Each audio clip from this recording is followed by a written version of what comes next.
So I'm going to ruin the suspense for what next Sunday's gospel is, but I think it's pretty helpful for this Sunday's gospel.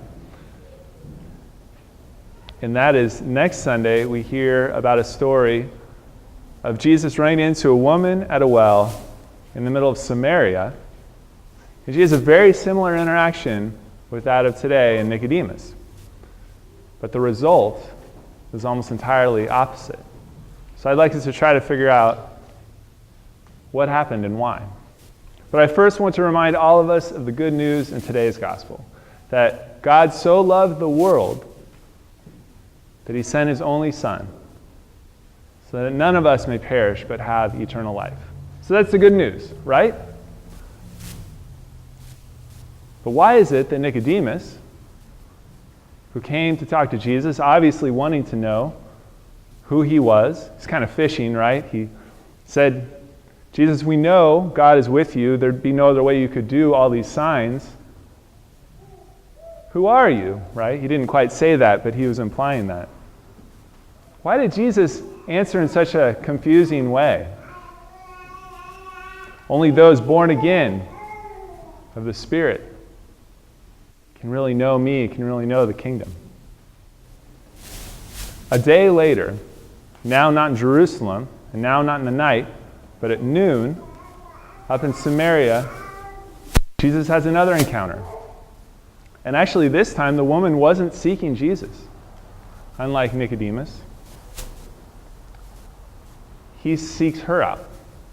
A Samaritan, not a Jew, a woman, not a man, unnamed, in contrast to Nicodemus, probably not that educated compared to Nicodemus, who probably was a scholar, who was part of the religious and political councils, who had all the answers already.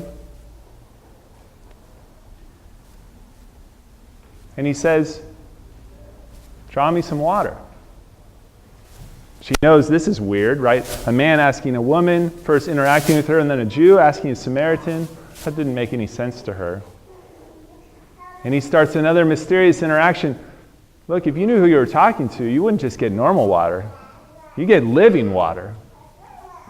That thirst that you have would go away forever. So a similar start of an encounter, but for Nicodemus, it stayed intellectual, heady. He kind of asked, well, what does it mean to be born again? You can't enter again into your mother's womb? And Jesus stayed along those lines, right where Nicodemus was, and entered onto a theological discourse that ended the rest of the chapter. In fact, we didn't even hear from Nicodemus again. He sort of fades off the screen.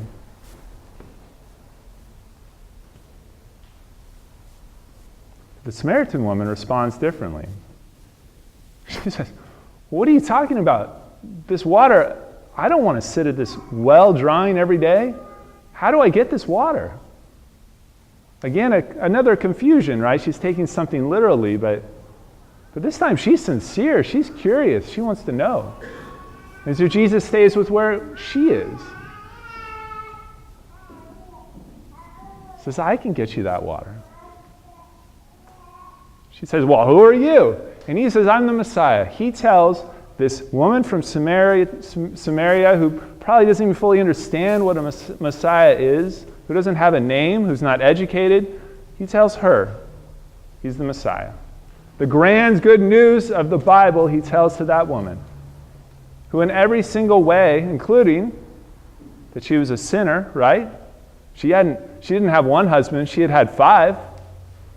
He tells her. Why? It doesn't make any sense.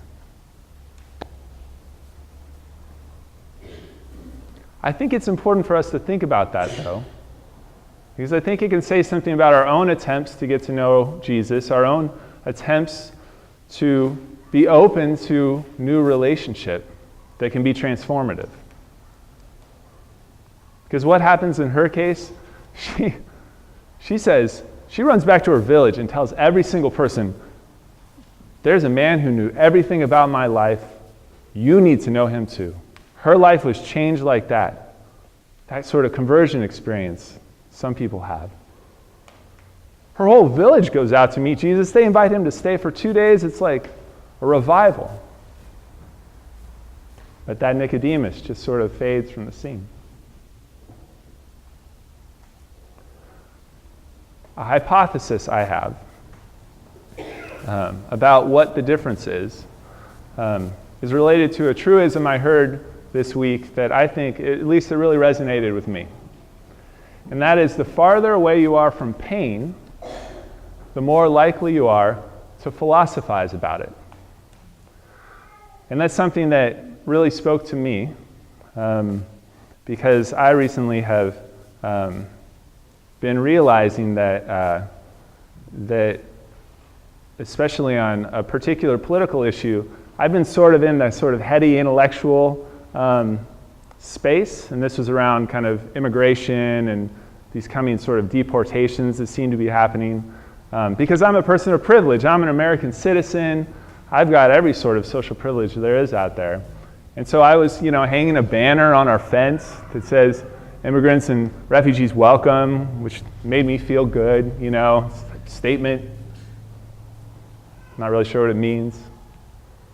But then I sat down with some folks in, the reason I leave so fast after church on Sunday is because I go to another church at St. Paul's Cathedral and worship in Spanish.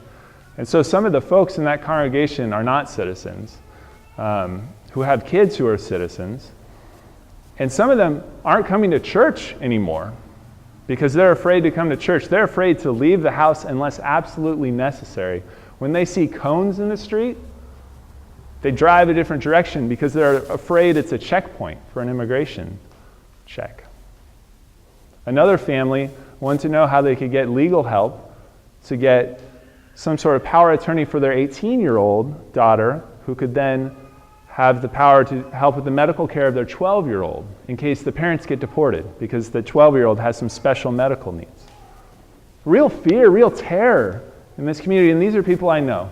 They're not sort of people somewhere else, people with faces and names and relationships I have. And so for me, I'm realizing that because I'd been far away from the pain and suffering of a particular group of people, I had the privilege to sort of ignore it. Anyway, I think that saying is helpful for me. And I think it relates to Nicodemus and the woman at the well in this sense. Nicodemus had the answers already. He knew who the Messiah was supposed to be, when he was supposed to come, what salvation meant. He was a priest, basically. He was a leader in kind of all the sort of realms and parts of the government and society that had the answers.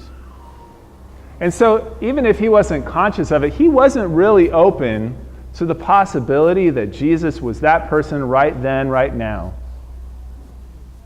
And Jesus could tell. So he was still giving him time. But that Samaritan woman needed to know that instant that God's good news was here among her, talking to her, applied to her, that love included her. She was desperate. And that's why she was open to that news. So I wonder, who do you more identify with, Nicodemus? With the woman at the well? And what does that mean for your own openness to a relationship with Jesus, to a relationship with those who are suffering? The good news for the Nicodemuses among us, and I count myself as one, is that he doesn't just fade away from the rest of the gospel. He shows up 2 more times. Once halfway through the gospel, when Jesus, after some amazing teachings in Jerusalem, had really riled up the people, and the temple police were sent to stop him, to arrest him, because the leaders were worried about what was going to happen. And the police didn't do it because they were afraid of the people too. You then go back to the religious and political council, and they're debating back and forth, and Nicodemus raises his hand and says, I think that our law first requires that people should have a hearing first, before we condemn them. So why don't we hear this guy out? And he gets shot down immediately. Hey, who are you? You from Galilee too? Are you his friend? And then he shows up one more time. He shows up with dozens of pounds of costly spices to bury Jesus with Joseph of Arimathea. So we know that even though it took longer, Nicodemus had that conversion experience too. It started with that same conversation, even if he wasn't fully ready for it. God's Spirit, Jesus' questions kept working on him. So may we all be open, whatever timeline it is, to God's working on us. And particularly for the Nicodemuses among us, may we be as open as we can to the pain and suffering around us, and as we put faces and names to that suffering, be open to the transformation that can follow.